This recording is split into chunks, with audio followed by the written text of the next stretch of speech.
Hey everybody, I'm Dave with Growing the Home Garden.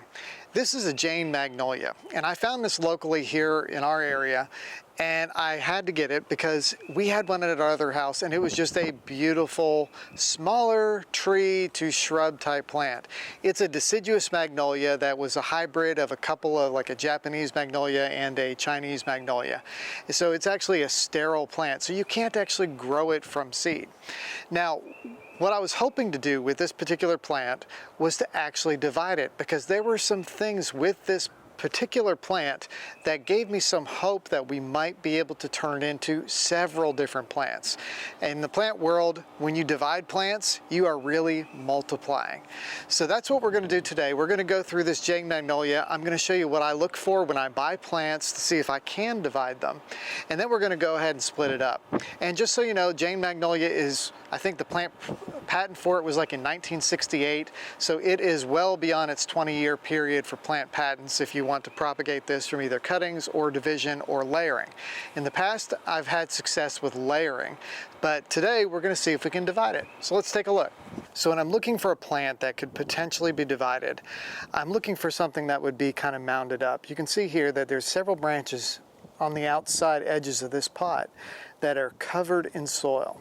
So they've got those here like that. In the center, I can see kind of a little bunching of these 4 or 5 branches, maybe 6 branches right there in the middle. And when I'm looking at it, I'm seeing this is the main plant and these as potential offshoots for something else.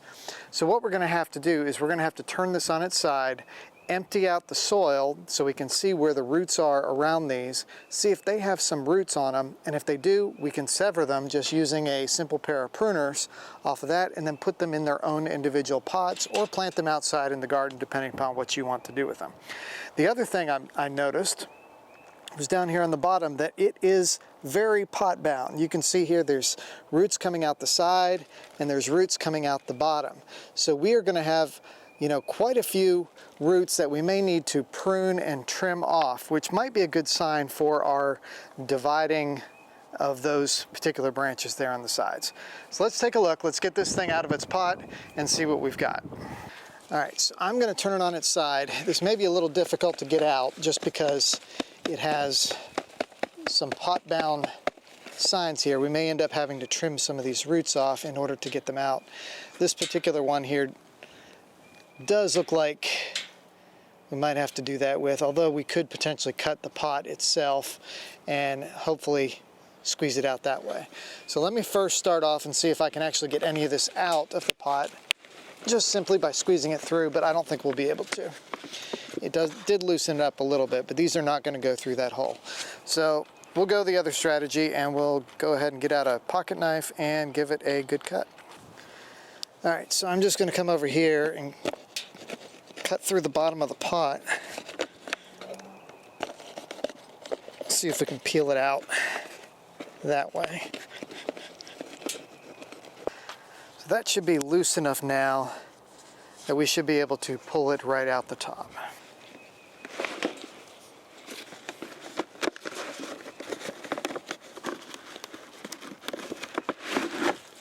There we go. All right, so here's what we've got. We've got a pretty good sized root ball there, and you can see a lot of roots. So we're going to come back up here to the top, and then we're going to kind of go through this and see what we can do around those branches there. And it may help to actually get a hose and rinse off this root ball.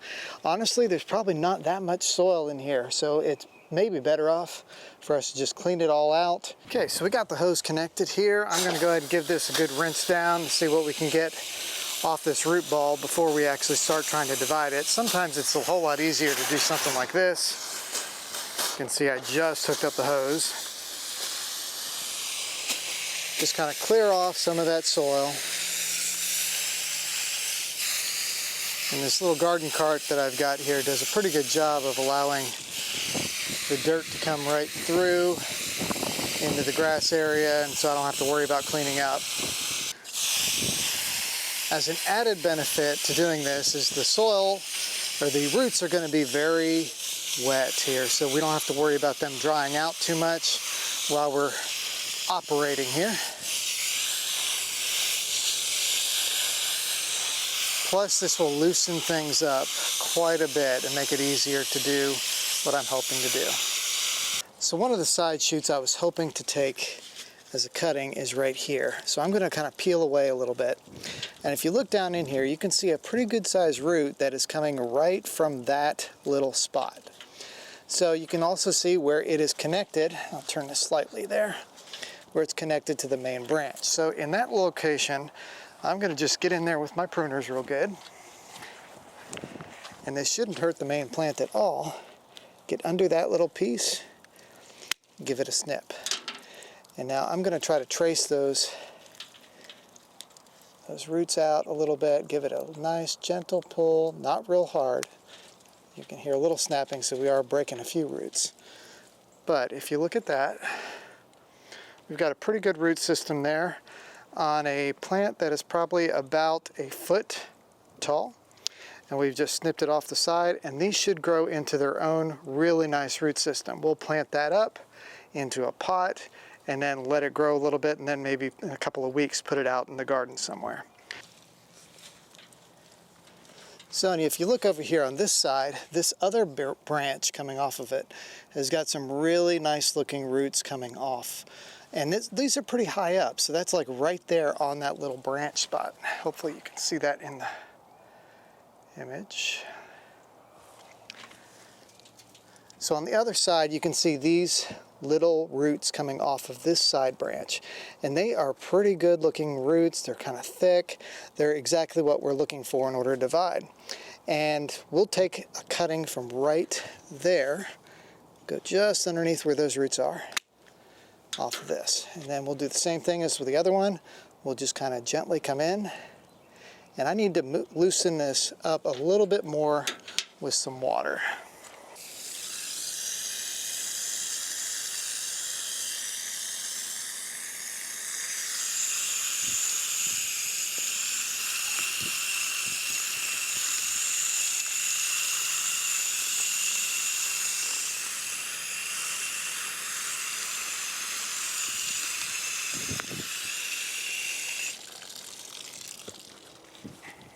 And so here you can see we've got two nice little offshoots that we have divided out from that original plant. And they are not quite ready to put out in the garden right now. I'm going to pot them up, and then we'll leave them in pots until I feel like they're better. I would like to see roots starting to come out of the tips or the drainage holes of the container. So the tips of the roots come out those containers, and I'll know that the root systems are probably big enough to start putting in the ground somewhere. But you can see here, this particular one, this is probably about a 16 to 18 inch tall cutting right here with some nice thick roots that should grow plenty of side roots off of it. And then one that's a little bit smaller right there, but it's got some pretty good roots too on its own. And for propagating this, what's great about it is they have some low-hanging branches, so you can easily go through and pin some of these branches down to the ground, cut a little bit below a node, and put a little rooting hormone on it if you want to. You don't necessarily have to. I've done it without rooting hormone before. Pin it down good, and then give it some months, probably 6 to 8 months, and it will start producing roots underneath it, and then you can cut that off in the plant too. Later this spring, I'm hoping to have some good cutting material that I can take some softwood cuttings of this plant and see if we can get them to root too. So for a potting mix, I'm keeping it simple. This is Coir, made from coconut husks, and these are pine shavings. And so I'll just kind of go through and do a little bit of an alternating mix between those two things. Put about halfway into these other pots before I fill in the other ones. You can pre-mix these if you want to ahead of time and have it all nice and mixed. And then we're just going to slide those guys in here and cover them up so that all the root systems are covered.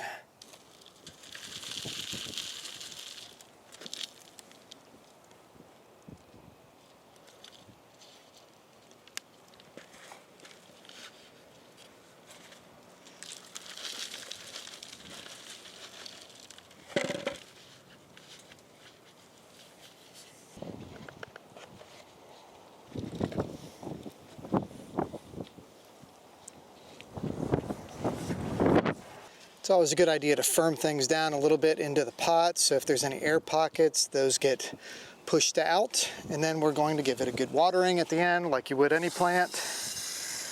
The Coir does a very good job at maintaining moisture in these containers, and the bark shavings, or soil conditioner, whatever you want to call them, actually will allow some good drainage. So it won't get overly waterlogged, but will retain moisture, which is what you're looking for in a good potting mix. And so from one plant, we were able to make 3. So you can see how division actually becomes multiplication in the end. And it's a beautiful plant to have more of, and especially if you have enough of these to put in a row and make kind of a hedge row, this would look amazing every spring. But it's a great plant to have in the garden. They are sterile, so they're not going to spread from seed. They're not going to be invasive. They're going to pretty much be very well behaved and stay put where you want them to go. So this is just one way you can propagate extra plants, and you can do the same technique on a lot of other plants. So when you're in the store or the nursery, check out, see if it's a mounding type plant or something that is known that it can be propagated through layering. Check that pot and see if there are potential divisions you can make, and if you can, then you may have some extra plants. So I'm Dave with Growing the Home Garden. I hope this was very interesting to you. If it was, hit the like button, subscribe, and we'll catch you next time. Thanks for watching.